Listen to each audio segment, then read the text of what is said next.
오늘의 주요 뉴스입니다. MBN이 실시한 차기 대권 주자 가상 양자 대결에서 윤석열 전 검찰총장이 43.8%를 얻어 이재명 경기지사를 10%포인트 가까이 앞서는 것으로 나타났습니다. 국민의힘 지지자 중 절반이 넘는 57.7%가 적합한 당대표로 이준석 후보를 꼽았습니다. 공군 성추행 피해자인 이모 중사 유족은 이번 사건이 있기 전에도 성추행이 최소 2차례 더 있었다며 수사 확대를 요구했습니다. 국방부는 군수사단 수사의 적정성을 심의하는 민간 전문가 중심의 수사심의위원회를 처음으로 설치하기로 했습니다. 어젯밤 충남 서산에서 자전거 라이딩을 하던 남성 2명이 음주운전 차량에 치여 숨졌습니다. 가해 운전자는 구호 조치도 없이 도주를 하다가 다른 차량을 들이받은 2차 사고까지 냈습니다. 동창생을 감금하고 2,000번이 넘는 성매매를 강요한 것도 모자라 가혹행위까지 숨지게 한 20대 남녀가 구속됐습니다. 경찰이 특이점이 없다고 결론을 낸 사건은 검찰이 피해자 휴대전화를 분석해 끔찍한 범행을 확인했습니다. 조희연 서울시 교육감의 퇴직교사 특별채용 의혹을 수사 중인 공수처가 당시 공개채용 원칙에 어긋난다며 특채를 반대했던 전 두 교육감을 다시 소환 조사했습니다. 조 교육감 소환도 임박했다는 관측이 나옵니다. MBN 단독 보도합니다. 서울 중소형 아파트값이 평균 10억 원까지 오른 가운데 홍남기 부총리가 가격 거품이 심했던 2008년 당시의 고점에 근접했다고 경고했습니다. 이어 7월 1일부터는 서민 실수요자의 대출 규제 완화 조치를 시행하겠다고 밝혔습니다.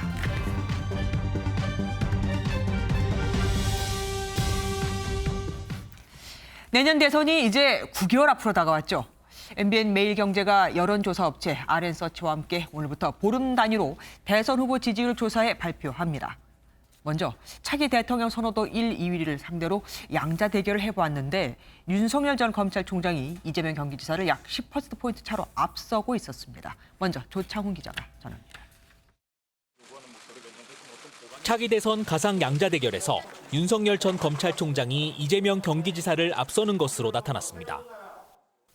MBN 매일경제가 RN서치와 실시한 조사에서 윤 전 총장은 43.8%를 얻어 34.1%를 기록한 이 지사와 9.7%포인트의 지지율 격차를 기록했습니다.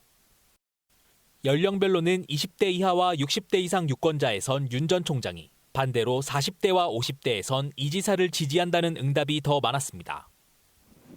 이번 여론조사는 지난 1일부터 이틀간 실시됐는데 윤 전 총장의 강릉 방문이 공개되고 국민의힘 의원들을 잇따라 만난 것이 영향을 미친 것으로 분석됩니다. 여야 대선 잠룡들의 지지율도 살펴봤습니다. 법여권에서는 이 지사가 32.2%, 이낙연 전 대표가 13.2%를 기록했고 추미애 전 장관과 정세균 전 총리가 뒤를 이었습니다. 범야권은 윤 전 총장이 37.9%, 홍준표 전 대표가 10.3%로 1, 2위 간 격차가 더 벌어졌고 이후 안철수, 유승민, 원희룡 지사 순이었습니다. 여권에서는 추미애 전 장관이 깜짝 3위를, 야권에서는 최재형 감사원장이 2.5%의 지지율을 기록해 관심을 모읍니다.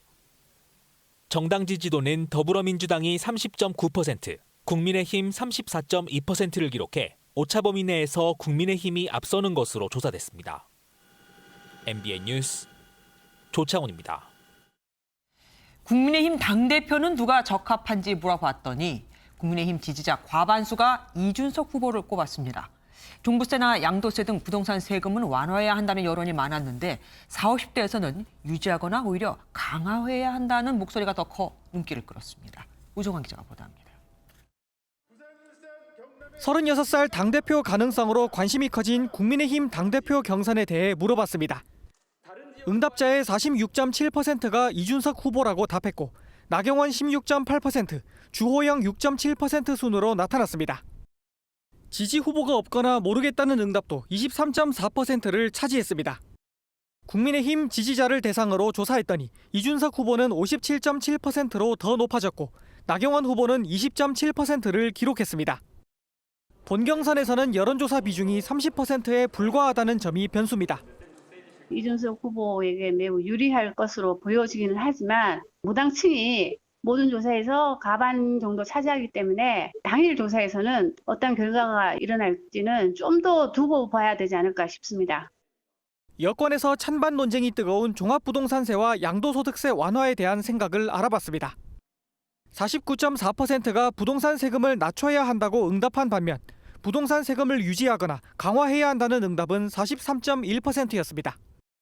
전 연령대에서 부동산 세금 완화가 우세했지만 40대, 50대에서는 부동산 세금을 유지하거나 강화해야 한다는 응답이 더 높아 눈길을 끌었습니다. 이재명 경기지사와 오세훈 서울시장의 소득 복지 논쟁에 대해서는 국민 모두에게 주는 기본소득과 하위 계층에만 주는 안심소득이 36.4%와 38.6%로 오차 범위 내에서 팽팽했고 과도한 복지이므로 모두 반대한다는 응답이 22%였습니다. MBN 뉴스 우종환입니다. 여론조사 내용 정치부 서남빛 기자와 함께 더 자세히 짚어보도록 하겠습니다. 어서 오십시오. 네. 차기 대권 지지율부터 볼게요. 근데 대권 주자들 중에서 이번에 추미애 전 장관이 우뚝 섰습니다. 네, 그렇습니다. 여권 내 차기 대권 후보 적합도 조사를 했는데요.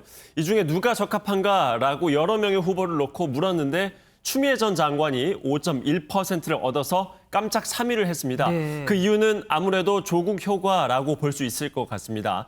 최근 조국 전 장관이 조국의 시간이라는 회고록을 출간했는데 순식간에 10만 부가 팔리면서 친문 지지층의 침을 확인하기도 했었죠. 민주당 송영길 대표의 조국 사태에 대한 사과를 놓고 당 안팎에서 논란이 거센 것도 이 같은 맥락에서 이해할 수 있습니다. 송 대표의 사과 들어보시죠.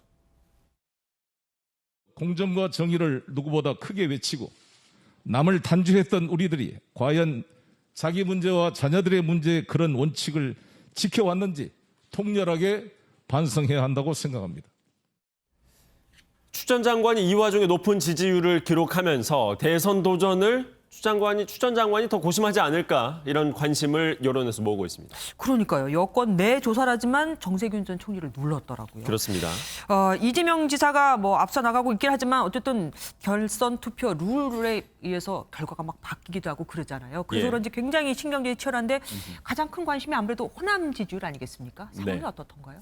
여권 빅3라고 불리는 사람들 중 2명이 호남이기 때문에 이 호남 지역에 더 관심을 모으고 있는 건데요. 여권 내 다자 대결을 보시면 이 지사가 42.1%를 기록했고 이낙연 전 대표가 24.7%, 정세균 전 총리가 8.7%. 이게 지금 호남 지역에서 얻은 지지율 현황입니다. 오히려 호남이 고향인 이 전 대표나 정 전 총리보다 이 지사가 훨씬 높게 나오고 있는 거죠. 네.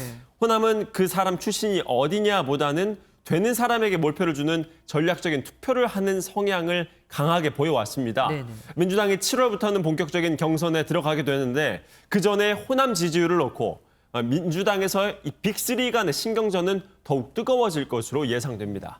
이번에는 국민의힘 전당대회로 가보겠습니다. 이준석 후보의 돌풍이 아주 거센데 네. 이에 따라서 야권 대선 주자의 셈법도 아주 복잡해질 것 같습니다. 네, 이제 전당대회까지 딱 8일 남았습니다. 앞서 리포트에서 보셨듯이 일반 여론조사에서는 이준석 후보가 나경원 후보를 크게 앞서고 있지만 관건은 70%나 되는 당원 투표 비율입니다. 당대표가 누가 되느냐에 따라서 윤 전 총장의 행보 또한 영향을 받게 되는데요. 이 나경원, 주호영 후보는 윤 전 총장의 입장을 고려해서 경선 일정을 늦출 수 있다는 입장인 반면에 이준석 후보는 자강론을 외치면서 기다리진 않겠다라는 생각입니다. 두 사람의 발언 들어보실까요? 내년 대선 승리의 요인에 대해서 여러 가지 요건을 말씀하십니다. 그러나 저는 가장 중요한 것은 첫째도 통합, 둘째도 통합, 셋째도 통합. 특정 후보를 지목해서 자꾸 이름이 나오고 그가 들어오기 전까지 출발시키는 것이 두렵다. 이런 표현을 하면 할수록 자, 당대표 경선이 인기를 끌면서 국민의힘 지지율이 상승세를 타고 있다는 점에서 윤 전 총장의 행보 또한 빨라질 거라는 관측이 정치권에서 많이 있습니다. 지난번 서울시장 선거에서 안철수 대표가 국민의힘 입당을 고심하다가 오세훈 후보에게 패배했었다는 점 또한 네. 윤 전 총장 입장에서는 고려 대상이 될 것으로 보입니다. 예, 국민의당과의 합당 논의도 사실 좀 밀려나기도 했고요. 지금 방금 말씀하신 대로 윤 전 총장이 아무 조건 없이 입당하면 또 안철수 대표도 참 생각이 많아질 것 그러니까 같습니다. 아마 중요한 분기점은 이번 전당대회 결과가 어떻게 나오냐. 이게 하반기 정치권 판도에 큰 변수가 될 것 같습니다. 예, 지금까지 서남빛 기자와 함께했습니다. 다음 소식입니다. 성추행으로 스스로 목숨을 끊은 중사 사건. 그동안 시간이 많았음에도 군에선 제대로 수사가 안 됐죠. 이제서야 피해자가 숨지고서야 국방부가 군 검경에 국방부까지 참여하는 수사단을 구성하고 사상 처음으로 민간 전문가가 참여하는 수사심의위원회도 설치하겠다고 밝혔습니다. 군은 못 믿겠다는 여론이 팽배하거든요. 배준우 기자입니다.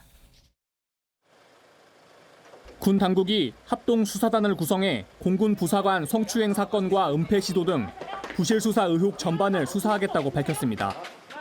또한 수사의 공정성과 객관성을 확보하기 위해 처음으로 민간이 참여하는 수사심의위원회를 구성해 운영하기로 했습니다. 수사의 적정성과 적법성 등을 심의하게 돼 있습니다. 법조계, 학계, 그다음에 시민단체 등에서 이제 구성되고 아마 10인 이내로 구성돼서 운영될 거로 알고. 성추행 발생부터 피해자 사망에 이르기까지 사건 전반에 걸친 부실 대응과 엉터리 수사에 대한 비난 여론이 커지면서 뒤늦게 수습에 나선 겁니다. 실제 사건 직후 성범죄 수사의 기본인 가해자와 피해자 분리가 제대로 이루어지지 않았고 피해자에 대한 회유와 협박 등 2차 가해 역시 광범위하게 이루어졌습니다. 검사도 있고 판사도 있고 법무참모도 있고 그럼 국선변호장교도 있는데 서로의 역할이 제대로 될 수가 없는 구조인 것이죠. 피의자 장중사는 사건이 언론을 통해 알려지고 난 어젯밤에서야 군인 등 강제추행 치상 혐의로 구속됐습니다. 사건 발생 3개월 만입니다. 공군은 또 피해 부사관 사망 사건에 대한 회유 의혹을 받는 상관 2명을 보직 해임했습니다. MBN 뉴스 배준우입니다. 그런데 숨진 중사를 괴롭힌 성추행을 한 사람이 더 있었습니다. 1년 전에도 비슷한 일을 겪었던 겁니다. 또 이번 사건에서는 2차 가해자로 인한 피해가 컸다고 하죠.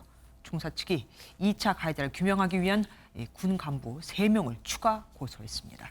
송지호 기자가 보도합니다. 피해자 이모 중사 측 변호인이 국방부 검찰단을 찾았습니다. 고인에 대한 2차 가해와 추가로 당한 성추행 피해를 고소하기 위해서입니다. 군에서 얼마나 조직적으로 은폐를 하였는지 혹은 그와 관련해서 가해자들이 누가 있는지를 밝히기 위해서 저희가 우선은 지금 3명을 추가로 고소하였고 이번에 고소한 3명 가운데 2명은 지난 3월 발생한 성추행 사건에 대한 최초 보고를 받은 노모 상사와 노모 준이. 보직 해임된 이들은 사건을 은폐하고 피해자인 이중사를 회유하려 했다는 의혹을 받고 있어 직무유기와 강요 미수 혐의가 적용됐습니다. 특히 노준이는 과거 이중사를 직접 추행했다는 혐의도 적용돼 군인 등 강제 추행이 추가됐습니다. 나머지 1명은 1년 전쯤 회식 자리에서 이중사를 성추행한 다른 부대 소속 부사관으로 관련 수사가 진행될 것으로 보입니다. 유족 측은 이중사에 대한 다른 추행 사건들에 대해서도 제보가 이어지고 있다며 관련자들에 대한 추가 고소도 진행하겠다는 방침입니다. MBN 뉴스 홍지호입니다.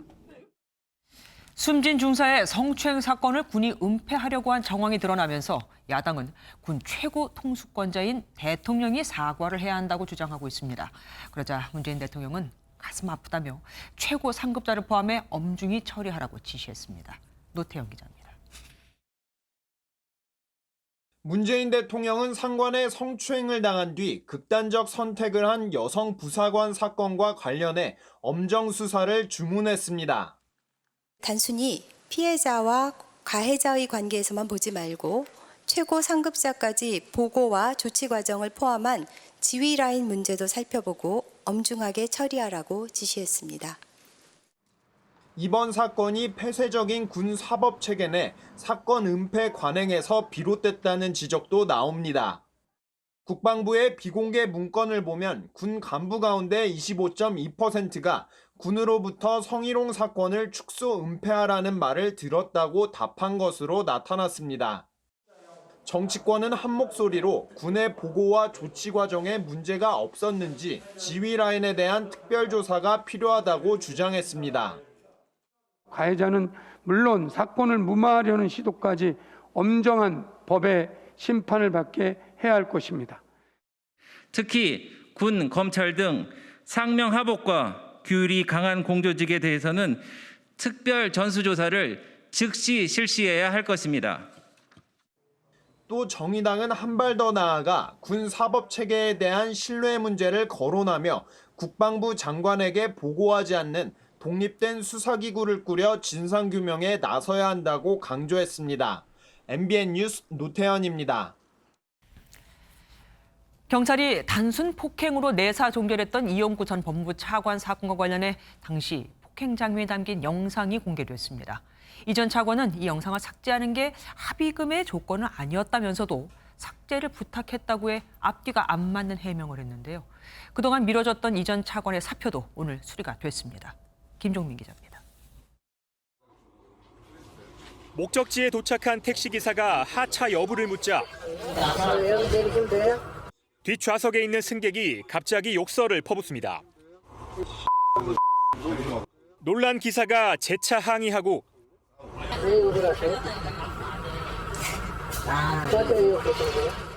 이번에는 다짜고짜 손을 뻗어 택시 기사의 목을 조릅니다. 지난해 11월 발생했던 이용구 전 법무부 차관의 택시기사 폭행 장면입니다. 이 전 차관은 사건 발생 이틀 뒤인 11월 8일 택시기사를 만나 합의금 명목으로 1,000만 원을 건넸습니다. 이후 이 전 차관은 폭행 장면이 담긴 영상을 지우는 게 어떻겠냐고 택시기사에게 제안했고 경찰은 현재 이 전 차관을 증거인멸 교사 혐의로 입건해 수사하고 있습니다. 이 전 차관은 영상이 공개된 이후 입장문을 통해 폭행 당시의 장면이 맞고 변명의 여지가 없는 일이라고 고개를 숙였습니다. 다만 택시기사에게 건넨 1,000만 원은 영상 삭제 대가가 아닌 합의금 명목이었다고 설명했습니다. 또 이 전 차관은 당시 사건을 내사 종결하며 봐주기 수사 의혹이 일고 있는 서초경찰서의 사건 처리 과정에는 개입하지 않았다고 주장했습니다. 이 전 차관 사건이 발생한 지 벌써 6개월이 넘은 상황. 해당 사건을 각각 조사하고 있는 검찰과 경찰이 어떤 결과를 내놓을지 관심이 쏠리고 있습니다. MBN 뉴스 김종민입니다. 야간에 자전거 라이딩을 하던 30대 남성 2명이 음주운전 차량에 치여 모두 다 숨졌습니다. 가해 차량 운전자는 구호 조치도 없이 그냥 도주하다가 2차 사고까지 낸 뒤에야 붙잡혔습니다. 강세훈 기자입니다. 자전거 2대가 지나가고 승용차가 빠른 속도로 뒤따라갑니다. 잠시 뒤 차들이 멈춰서고 사람들이 어디론가 뛰어갑니다. 충남 서산의 한 도로에서 50대 운전자가 몰던 승용차가 야간에 자전거 라이딩에 나선 30대 남성 2명을 덮쳤습니다. 자전거를 탄 남성 2명은 모두 숨졌습니다. 두 분이 쓰러져 계셨고 심정지 상태 확인돼서 CPR 실시했고요. 그런데 가해 차량 운전자는 구호 조치도 하지 않고 도주했습니다. 가해 차량 운전자는 사고 현장에서 1km가량 벗어난 도로에서 차량을 들이받는 2차 사고를 내고 경찰에 검거됐습니다. 당시 운전자는 운전면허 취소 수준의 만취 상태였던 것으로 알려졌습니다. 운전자는 외관상 다친 건 없습니다. 술에 취해서 횡설수설 하더라고요. 주민들은 해당 도로의 제한 속도가 시속 70km지만 과속 차량이 많아 평소 사고가 잦았다고 했습니다. 사고를 예방하기 위해서 카메라를 누차 설치해달라고 요청을 했는데 그 요청이 이루어지지 않아서 경찰은 운전자에 대해 음주운전 처벌을 강화한 윤창호법 적용을 검토한 뒤 구속영장을 신청할 예정입니다. MBN 뉴스 강세훈입니다. 도로에서 정차 문제로 시비가 붙은 운전자를 뒤쫓아가 둔기로 위협한 50대 택시 기사가 경찰에 붙잡혔습니다. 아들을 뻘로 보이는 운전자가 하는 말에 화가 나서 그랬다는데 당시 상황이 고스란히 찍혔습니다. 박상훈 기자입니다. 1차로를 달리던 택시가 손님을 내려주려는 듯 비상등을 켜고 차로를 변경합니다.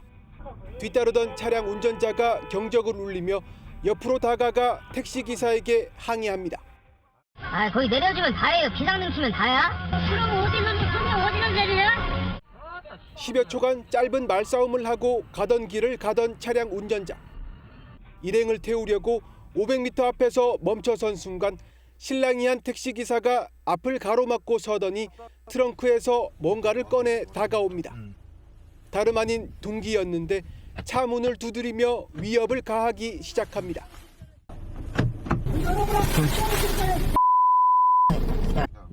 문을 열어주지 않자 거친 욕설과 협박이 이어집니다.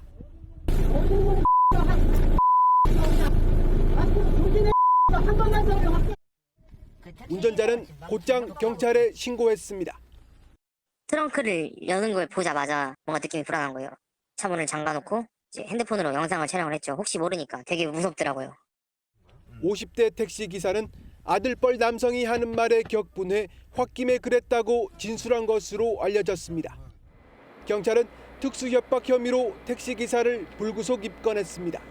MBN 뉴스 박상호입니다. 대낮 서울 강남의 번화가에서 20대 여성에게 폭언과 폭행을 한 40대 남성이 붙잡혔습니다. 3년 정도 매일 그 길을 지나다니는 여성에게 말을 걸었는데 무시했다는 게 이유. 여성은 손가락 3개가 부러졌습니다. 송기준 기자가 단독 보도합니다. 지난달 3일 오후 1시쯤 서울 강남의 번화가를 걷던 28살 여성 A씨의 어깨를 한 남성이 세게 붙잡았습니다. 뒤를 돌아봤는데 낯이 익은 얼굴인 남자인 거예요. 번호를 처음에 달라고 할 때 안 줬다가 거의 3년 정도가 시간 동안 여러 차례 이를 무시하고 발걸음을 재촉하던 A씨에게 돌아온 건 폭행과 폭언이었습니다. 누가 뒤에서 뒤통수를 갑자기 엄청 세게 확 가격을 하는 거예요. 빼는 순간에 그 사람 표정이랑 말이 들리잖아요. 쌍욕을 하고 있었고. A씨가 휴대전화로 경찰에 신고하려 하자 남성은 A씨의 손을 잡아챘고 이를 본 행인이 신고했습니다. 신고를 했다는 시민의 말에 남성은 황급히 횡단보도를 건너 갓길에 주차된 자신의 차를 타고 그대로 도주했습니다. 경찰은 도주한 47살 남성을 청담동의 한 오피스텔에서 검거했습니다. 이 사건으로 A씨는 왼쪽 손가락 3개가 부러져 수술대에 올랐고 향후 후유증마저 감수해야 했습니다. 서울 강남경찰서는 범행 장면이 촬영된 CCTV를 확보해 이 남성을 상해 혐의로 검찰에 불구속 송치했습니다. MBN 뉴스 송규준입니다. 학교 동창을 감금해 2,000번이 넘는 성매매를 강요하고 냉수 목욕 등 가혹행위를 해 숨지게 한 20대 남녀가 재판에 넘겨졌습니다. 애초 경찰은 숨진 피해자의 휴대전화에 특이사항 없음으로 수사 보고서를 올렸는데 검찰이 휴대전화를 포렌식해봤더니 이런 끔찍한 범행이 드러났습니다. 이재호 기자가 보도합니다. 26살 여성 A씨는 중학교와 고등학교, 대학교, 심지어 직장 생활까지 같이 하던 친구 B씨를 의지하며 서울에서 함께 생활해왔습니다. 고향을 떠나온 만큼 가족들보다도 B씨를 더 의지했지만 친구는 다른 꿍꿍이가 있었습니다. 동거남과 함께 A씨를 협박해 성매매를 시키기 시작한 겁니다. 검찰 조사 결과 이들은 지난 2019년 12월부터 지난 1월까지 A씨를 집에 가둬두고 감시하며 2,000번이 넘게 성매매를 강요했습니다. 3,000번이 넘는 성착취 사진 촬영도 찍도록 했고 말을 듣지 않으면 차가운 물에 집어넣거나 폭행까지 했습니다. 학대로 입은 상처를 치료하기 위해 지방으로 도망갔다 입원한 피해자를 다시 찾아내 범행을 이어가기도 했습니다. 결국 A씨는 지난 1월 19일 한겨울 차가운 물 속에서 떨다 저체온증으로 숨졌습니다. 이러한 범행은 유족에게 돌려주려던 피해자의 휴대전화를 디지털 포렌식하면서 드러났습니다. 애초 경찰이 휴대전화에 특이사항이 없다는 것을 검찰이 사인 규명을 위해 디지털 포렌식하도록 의견을 제시하면서 진실이 밝혀지게 된 겁니다. 경찰의 초동 수사가 미흡한 것 아니냐는 지적에 경찰은 해당 사안은 부검이 진행될 예정이었고 이에 맞춰 디지털 포렌식도 이뤄질 사안이었다고 해명했습니다. 경찰은 이들 일당이 성매매 대금으로 챙긴 2억 3천만 원을 압수하고 검찰은 주거지 임대차 보증금 2억 2천만 원을 동결한 뒤 이들을 구속 기소했습니다. MBN 뉴스 이조입니다.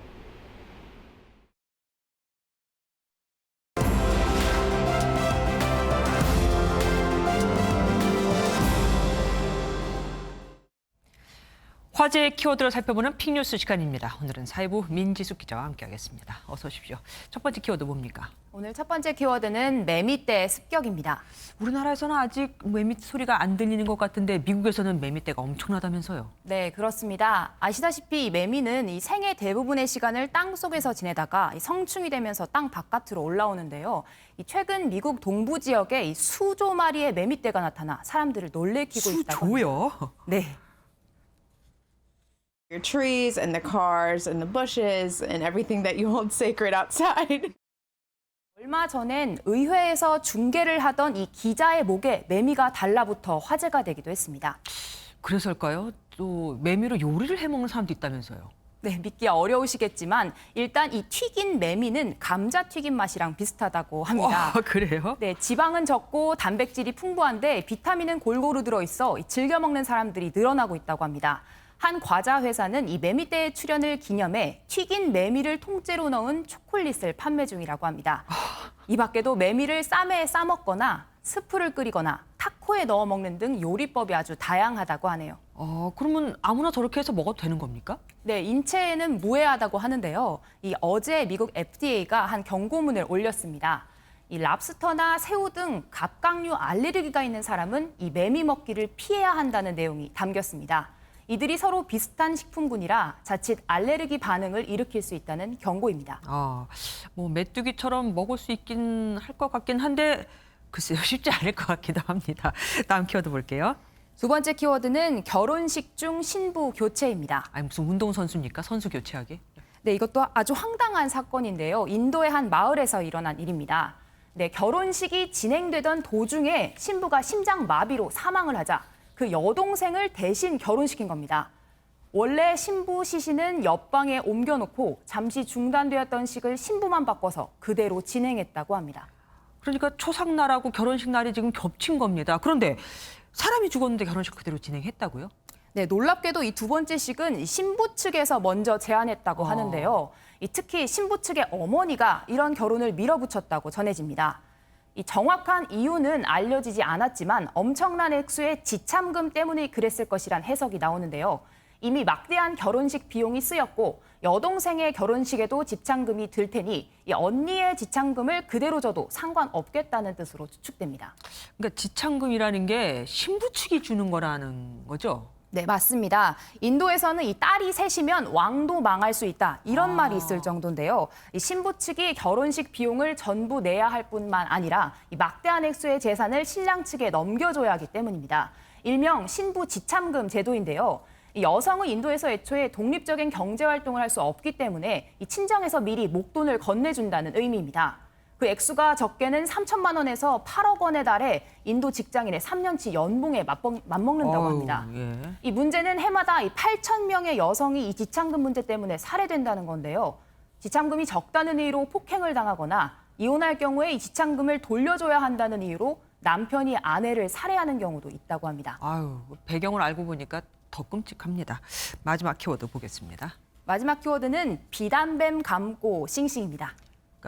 뱀을 감고 달렸다고요? 이것도 우리나라 얘기는 아니겠죠? 맞습니다. 이 말레이시아에서 있었던 일인데요. 한 남성이 비단뱀을 온몸에 두른 채 오토바이를 탄 건데요. 이 영상을 보시면 남성의 허리를 2번 감고도 남을 만큼 뱀의 크기가 어마어마합니다. 운전자가 운전대에서 손을 떼기도 하고 뒷자리에 앉은 남성은 뱀을 손으로 두드리기도 하는데 꽤 안정적으로 달립니다. 그물무늬 비단뱀으로 알려진 이 뱀은 무게가 약 200kg에 달한다고 전해졌습니다. 그런데 저 무거운 걸 굳이 감고 달리는 이유가 있습니까? 네, 아슬아슬하게 사고가 날 것만 같은데요. 이 운전자인 이 남성은 한 고무 농장의 주인으로 알려졌습니다. 이 전날 자신의 농장에 갑자기 비단뱀이 나타났고 이걸 그대로 두면 주민들이 위험해질 수 있어 야생동물 보호소로 옮기는 과정에 이런 영상이 찍혔다고 합니다. 이 네티즌들은 만약 이 비단뱀이 힘을 줬으면 운전자의 뼈가 으스러졌을 수도 있다며 놀랍다는 반응을 보였습니다. 그러니까요. 키우던 그러니까 익숙한 뱀도 아닌데 저렇게 감고 달렸다는 거 아니겠습니까? 큰일 날 뻔했습니다. 오늘 여기까지 듣겠습니다. 민지숙 기자와 함께했습니다. 고맙습니다. 전국에 걸쳐 제기된 부동산 투기 의혹은 내국인뿐 아니라 외국인 사이에서도 만연하다는 말들이 많았죠. 실제로 최근 출입국 외국인청 수사 결과 중국인 유학생의 불법 임대업 사례가 드러났습니다. 유학 비자는 집을 살 수 없는 데 산 겁니다. 정부 부처 간 정보가 공유되지 않아서 일어난 일이죠. 김보미 기자가 취재했습니다. 인천의 한 빌라입니다. 23살 중국인 유학생 A씨는 이곳에서 50만 원의 월세를 받는 불법 임대업을 해오다 적발됐습니다. 유학비자 문제 때문이었습니다.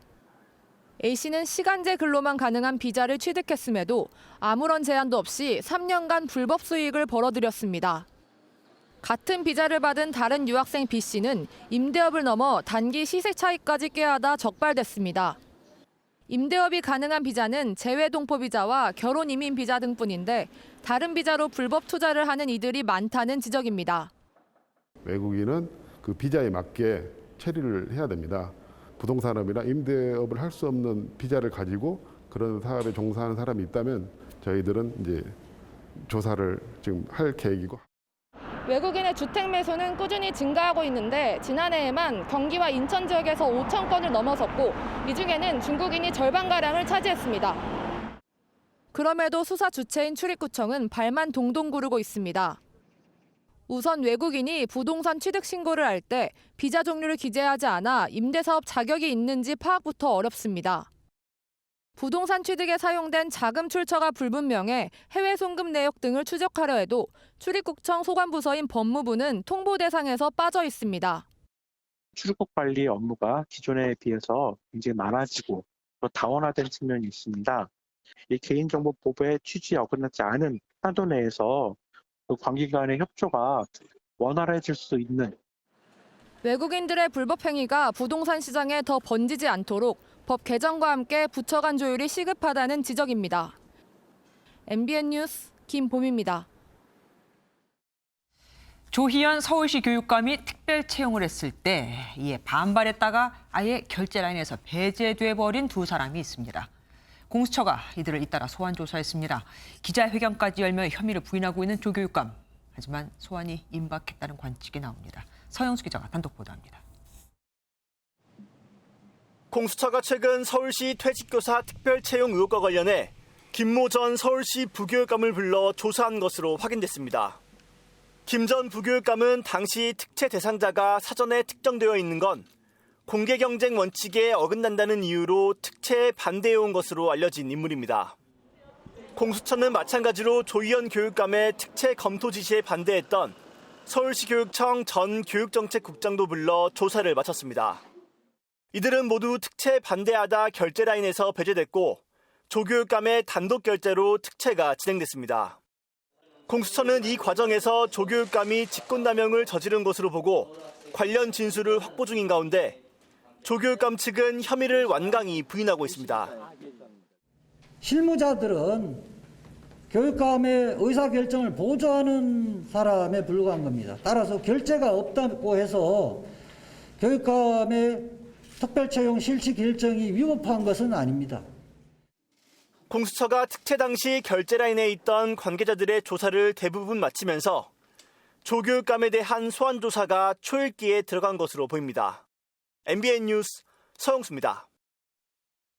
국민의힘 정찬민 의원의 부동산 특혜 의혹을 조사한 경찰이 정 의원에 대해 사전 구속영장을 신청했습니다. 정 의원은 경기 용인시장 재임 당시 자기 토지에 도로 신설 계획을 발표해 시세 차익을 챙긴 혐의를 받고 있습니다. 윤기란 기자가 단독 보도합니다. 경찰은 그제 국민의힘 정찬민 의원에 대해 뇌물수수 혐의로 검찰에 사전 구속영장을 신청했습니다. 정 의원은 그동안 부동산 개발과 관련해 비위를 저질렀다는 의혹을 받아왔습니다. 경기 용인시장 시절 정 의원은 용인 기흥구 일대 토지를 사들였습니다. 토지 일부는 정 의원뿐만 아니라 정 의원의 딸도 포함된 것으로 알려졌습니다. 20대인 정 의원의 딸은 시세 10억 원에 달하는 토지를 6억 원에 산 것으로 파악됐습니다. 해당 토지들은 정 의원이 용인시장으로 있던 시기에 발표된 도로 신설 계획으로 많게는 10배 가까이 가격이 급등한 것으로 알려졌습니다. 경찰은 정 의원이 시장의 지위를 이용해 해당 토지를 부당하게 용도 변경하고 도로 신설 계획을 발표해 시세 차익을 거뒀다고 보고 있습니다. 경찰은 시장이 자신이 돌봐야 할 지역에서 시세 차익을 거둔 행위를 뇌물수수로 결론 내렸습니다. 지난 2월 용인시청 등을 압수수색한 경찰은 정 의원을 피의자 신분으로 전환해 수사를 진행해왔습니다. MBN 뉴스 윤기란입니다. 60세에서 74세 고령층에 대한 아스트라제네카 백신 사전 예약이 오늘로 마감됐습니다. 60세 이상 고령층 예약률은 77.7%, 70세 이상 고령층에서는 80%를 넘겼는데요. 내일부터는 60세 미만이면 전화로 자녀 백신 예약을 할 수 없습니다. 강영호 기자가 보도합니다. 60세 이상 고령층의 아스트라제네카 백신 사전 예약 마지막 날. 주민센터에 마련된 접수대가 한산한 모습입니다. 상당수 고령층이 사전 예약을 마감하면서 원하는 날짜와 장소에서 백신을 접종하기가 쉽지 않습니다. 토요일 날 오후나 일요일 날 이렇게 맞았으면 하는 바람이 있었는데 이미 다 차고 없더라고요. 놀러도 많이 가고 애들도 많이 보고 그런 생활을 다시 왔으면 하는 바람으로. 질병관리청이 밝힌 0시 기준 60세 이상 사전 예약률은 77.7%입니다. 70세 이상은 이미 80%를 돌파하는 등 높은 연령대일수록 높은 예약률을 보였습니다. 예약을 하지 못한 고령층은 10월 이후에나 다시 예약이 가능하지만 급한 대로 동네 병원에 전화 예약을 해 자녀 백신을 맞을 수는 있습니다. 예비 명단 중에서도 가급적이면 60세 미만보다는 60세 이상 어르신을 우선해서 접종해달라는 부탁을 드리고 있습니다. 내일부터는 60세 미만의 자녀 백신 전화 예약이 불가능하고 네이버와 카카오 앱을 통해서만 예약이 가능합니다. 기존 예약자도 9일까지만 접종이 가능합니다. 갑작스런 지침 변경으로 일부 병원은 예비 명단자의 접종 취소를 통보하는 등 혼선이 빚어지기도 했습니다. 백신 접종 100일을 이틀 앞둔 오늘까지 1차 접종률은 13.1%로 우리보다 먼저 접종이 시작된 일본을 추월했고 세계 평균 접종률도 앞섰습니다. 방역당국은 자녀 백신 접종까지 이뤄지면 6월 말까지 전체 인구의 27%인 1,400만 명이 1차 접종을 마칠 수 있을 것으로 기대했습니다. MBN 뉴스 강영호입니다.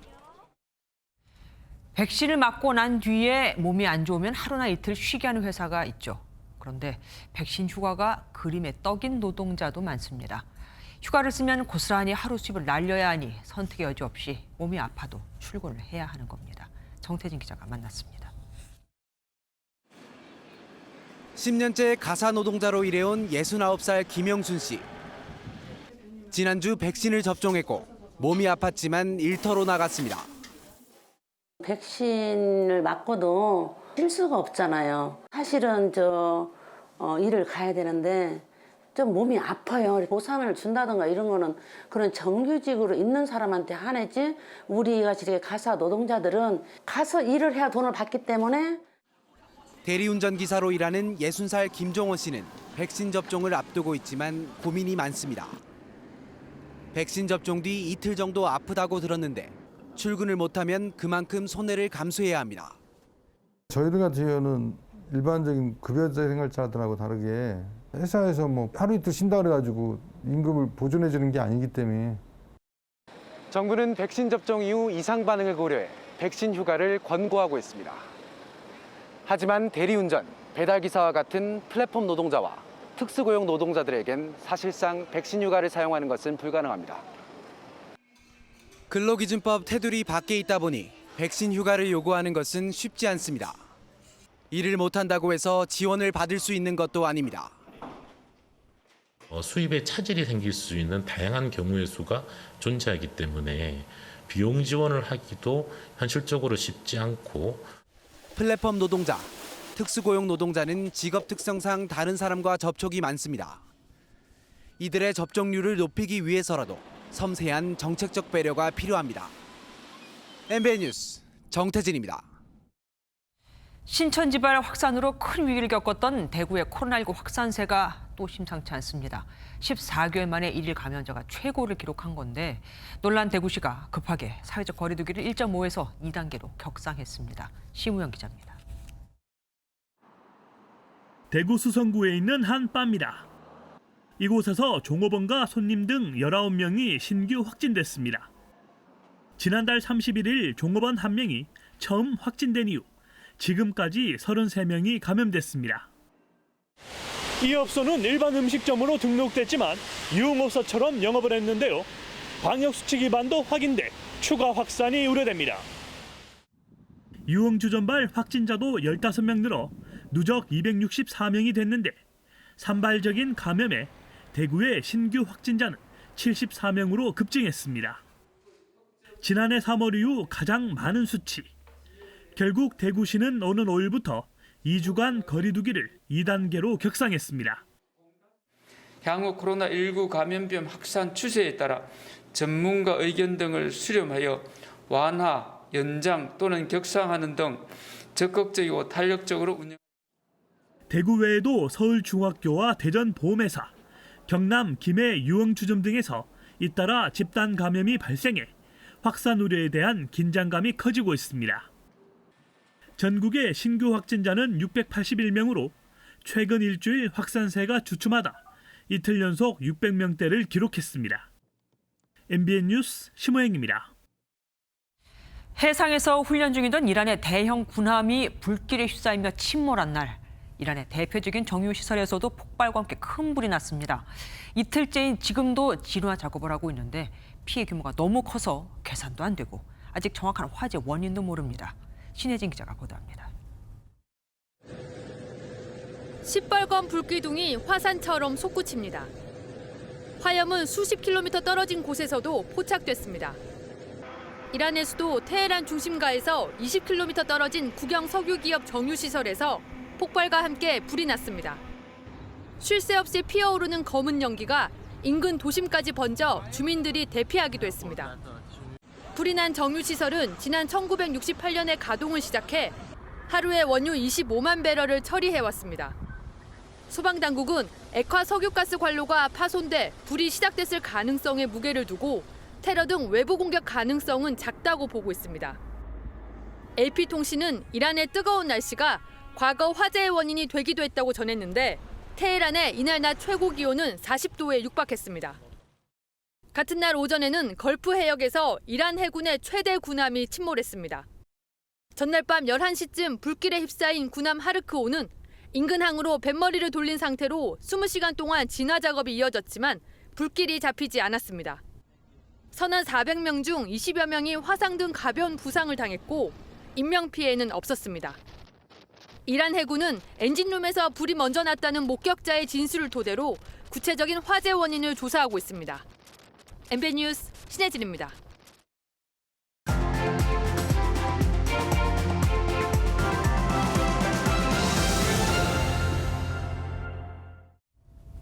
The thing that haunts me are all the guys that I couldn't save. I'm willing and able to be there, but I'm not. I'm here. I quit. 이 영화는 이라크로 파병된 미 특수부대 저격수 크리스 카일의 회고록을 바탕으로 했습니다. 이 작품은 참전 군인을 인간적으로 묘사했다는 평을 받았지만 전쟁을 미화하고 반이슬람 정서를 부추긴다는 비판도 받았죠. 회고록은 때론 존경을 비난으로 바꾸기도 하기에 양면의 칼과 같습니다. 10여 년간 영국을 이끈 토니 블레어 전 영국 총리도 회고록에서 후임자 고든 브라운에 대해 분석적 지능은 탁월하지만 정서적 지능은 제로라고 해 뒤끝 장렬이라는 혹평을 받았었으니까요. 지금 우리도 조국 전 법무부 장관의 회고록으로 꽤나 시끄럽죠. 물론 회고록에 자신의 반론과 주장을 넣는 건 조 전 장관의 권리입니다. 하지만 부인은 1심에서 자녀 입시 비리 혐의 등이 유죄로 인정돼 법정 구속됐는데도 재판부가 딸 조민 씨의 의대 논문에 딸은 아무런 기여를 하지 않았다고 했는데도 어제 송영길 민주당 대표는 사과를 한다면서도 법률에 저촉되지 않는다고 했습니다. 뭘 사과한 걸까요? 논란의 본질은 균형감의 상실입니다. 자신의 입장에 유리한 부분을 딱 끄집어내 정쟁의 소재로 삼는 건 소모적인 갈등만 일으킬 뿐입니다. 전두환 씨의 회고록도 그 내용이 위선과 자기 변명으로 채워져 있다고 해서 거센 비난을 받는 건 아니겠습니까? 리콴유 전 싱가포르 총리가 회고록을 내면서 판사로부터 신문을 받는다는 심정으로 글을 썼다고 했듯 회고록은 역사, 법정의 최후 진술과 같습니다. 회고록의 진술을 보여준다고 하는 김구 선생의 백범일지는 왜곡 없는 객관성과 진솔한 수레가 담겨 역사의 기록이라는 평가까지 받았죠. 세계적인 전기작가 슈테판 츠바이크는 회고록에는 이름이 아니라 인격이 담겨야 한다고 했습니다. 앞으로도 회고록은 계속 나올 텐데 이런 성숙한 진심, 인격을 기대해 볼 수 있을까요? 김주아의 그런데 오늘은 회고록의 두 얼굴이었습니다.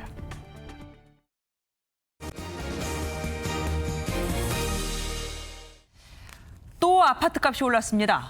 종부세와 양도세 부과 기준일을 앞둔 지난주 서울 아파트값이 올해 최대 폭으로 상승을 한 겁니다. 중소형 아파트값이 평균 10억 원까지 오르자 홍남기 경제부총리는 서울 아파트의 실질 가격이 지난 2008년 수준에 근접해 있다고, 그러니까 거품이 너무 많다, 심하다고 경고했습니다. 박통일 기자입니다. 서울 행당동의 한 아파트. 2년 전 7억 원 선에서 거래됐던 전용 59제곱미터 매물이 최근 10억 원을 넘었습니다. 실제 지난달 서울 중소형 아파트 전체 평균 가격은 9억 9천만 원으로 어느새 10억 원을 넘보고 있습니다. 7억 원이 채 되지 않았던 2년 전 가격에서 43% 넘게 급등한 겁니다. 꽤 올랐죠. 한 2, 3억 가까이 확 오른 것 같은데요. 한 2년째 이렇게 많이 올라버렸어요. 지난주 서울 아파트 값은 0.11% 올랐고 전셋값 상승세도 여전했습니다. 양도세와 종부세가 강화되는 6월을 앞두고도 상승폭을 키우며 올해 최고치를 경신했습니다. 홍남기 경제부총리는 물가 상승률을 감안한 실질 가격 기준으로 서울 아파트 값이 2008년 글로벌 금융위기 전 고점에 근접했다며 경계심을 나타냈습니다. 또 시장 안정을 위해 3기 신도시 사전 청약 물량을 2,000호 추가하고 다음 달부터 서민 실수요자의 대출 규제 완화 조치를 시행하겠다고 밝혔습니다. 7월부터 진행될 금년분 3만 호에 대한 사전 청약 준비가 마무리 단계에 있으며 연내 사전 청약 물량을 2,000호 더 추가하는 것도. 종부세와 양도세 완화 방안에 대해서는 조속히 결론을 내서 시장의 불확실성을 걷어내겠다고 말했습니다. MBN 뉴스 박통일입니다. 국민의힘 당대표 후보들은 보수의 심장, 대구 경북 지역 연서회를 했습니다. 두 전직 대통령 고향이니만큼 탄핵이 화두였는데 이준석 후보가 탄핵을 존중해야 한다고 밝혔습니다. 보수의 본산인 TK에서 보수 개혁을 강조하면서 승부수를 띄운 겁니다. 반면 나경원 후보는 석방을 위해 애쓰겠다고 말했습니다. 황정 기자가 보도합니다. 이명박 박근혜 두 전직 대통령 고향인 대구 경북 지역 연설회에서 이준석 당대표 후보는 자신을 영입한 박근혜 전 대통령에게 감사하다고 밝혔습니다. 다만 통치불능 사태를 막은 탄핵은 정당했다고 말하며 이런 의견도 당이 받아들일 수 있어야 한다고 승부수를 띄웠습니다. 탄핵에 대해서 이야기한 제 복잡한 입장이 정치적으로 공존할 수 있다면 우리는 큰 통합을 이룰 수 있다고 확신합니다. 박정희 공항을 지역에 짓겠다는 공약을 내건 나경원 후보는 두 전 대통령 사면을 구걸하진 않겠지만 석방하도록 노력하겠다고 말했습니다. 불공정의 씨앗을 보이는 후보가 당대표가 되어서는 야권 통합이 이루어지지 않습니다. 개파 없는 정치인 저 나경원 반드시 야권 통합 이루어내겠습니다. 대구에서 내리 5선을 지낸 주호영 후보는 민주당이 TK 진출 전략을 짜고 있다며 이를 막을 후보는 본인밖에 없다고 목소리를 높였습니다. 아마 민주당은 대구 경북 표는 김부겸 총리를 앞장 세워 빼갈 것입니다. 경북 표는 이재명 지사 앞장 세워 빼갈 겁니다. 우리 대구 경북 표 누가 앞장서서 지켜야 합니까? 홍문표 조경태 후보는 경륜이 있는 자신이 다시 대구 경북을 정치의 중심에 세울 사람이라고 강조했습니다. 같은 날 대구에서 강연을 한 김종인 전 비상대책위원장은 의정 경험이 없는 이 후보가 일반인 여론조사에서 앞서고 있다며 기존 정치인에 대한 국민들의 인식이 달라지고 있다는 것이라고 진단했습니다. MBN 뉴스 황지연입니다. 국방부가 부실급식 논란의 종지부를 찍기 위해 장병 생활여건 개선 전단팀을 출범했습니다. 당장 다음 달부터 급식비를 10,000원으로 인상하고 이른바 MZ세대 장병이 좋아할 만한 메뉴를 챙기겠다고 하는데 성추행 은폐 정황에 부실급식에 국방부 요즘 바쁩니다. 조경진 기자입니다. 군복무 장병을 중심으로 잇따라 제기됐던 부실급식 논란에 개선책 마련을 약속했던 서욱 국방부 장관. 수요자인 장병의 입장에서 문제의 원인을 찾아 국민 눈높이에 맞춰 개선 방안을 마련하겠습니다. 국방부는 차관이 주관하는 전담팀을 꾸려 군생활 전반에 이른바 MZ세대의 다양한 요구를 반영해 나가기로 했습니다. 당장 다음 달 급식부터 달라집니다. 7월부터 약 750억 원의 예산을 추가로 투입하겠습니다. 이번 추가 예산 투입으로 장병 1인당 기본 급식비는 현행 8,790원에서 10,000원으로 인상되게 됩니다. 한 끼 식사에 반찬 한 종류는 MZ세대가 좋아하는 육류나 치킨 텐더, 소 양념 갈비찜 등 가공식품을 제공하고 조리병들의 가중된 업무 해소를 위해 조리병 편제를 보강하기로 했습니다. 여기에 배달 음식과 아침 겸 점심으로 먹는 브런치를 지금보다 확대할 예정입니다. 이 밖에도 장병들이 고충을 익명으로 신속히 제기할 수 있는 모바일 앱 서비스를 강화하고 훈련병의 휴대전화 허용 여부도 검토한다는 방침입니다. MBN 뉴스 조경진입니다. KDX 한국데이터거래소가 고려대학교 융합연구원, 매경비지와 함께 디지털 트랜스포메이션 인증사업 추진을 위한 업무 협약을 맺었습니다. 디지털 트랜스포메이션 인증사업은 각계 전문자들이 국내 기업의 디지털 혁신 수준을 평가하는 것으로 KTX는 다음 달부터 참가 기업의 신청을 받을 계획입니다. 스포츠 뉴스입니다. 축구 국가대표팀 캡틴 손흥민 선수가 월드컵 2차 예선에 대한 자신감을 내비쳤습니다. 지난 한일전의 아쉬움을 승리로 털어내겠다고 하는데요. 조유루 기자가 전합니다. 소속팀 토트넘에서 최고의 시즌을 보내고 대표팀에 합류한 캡틴 손흥민. 봤죠? 이게 토트넘 수비입니다.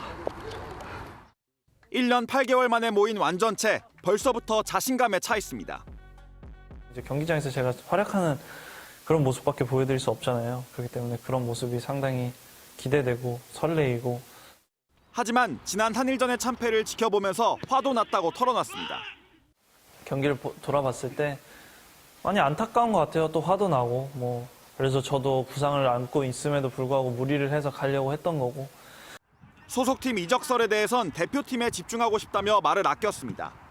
대표팀에서 자신이 골을 넣는 것보다 팀이 잘 되는 게 더 중요하다고 밝힌 손흥민은 남은 3경기를 승리로 이끌겠다고 다짐했습니다. 남은 3경기 동안 축구 팬분들이 축구를 보면서 웃을 수 있는, 또 저희처럼 행복 축구를 즐길 수 있는 그런 모습을 보여드릴 수 있도록 최선을 다해서 노력하겠습니다. MBN 뉴스 조유로입니다.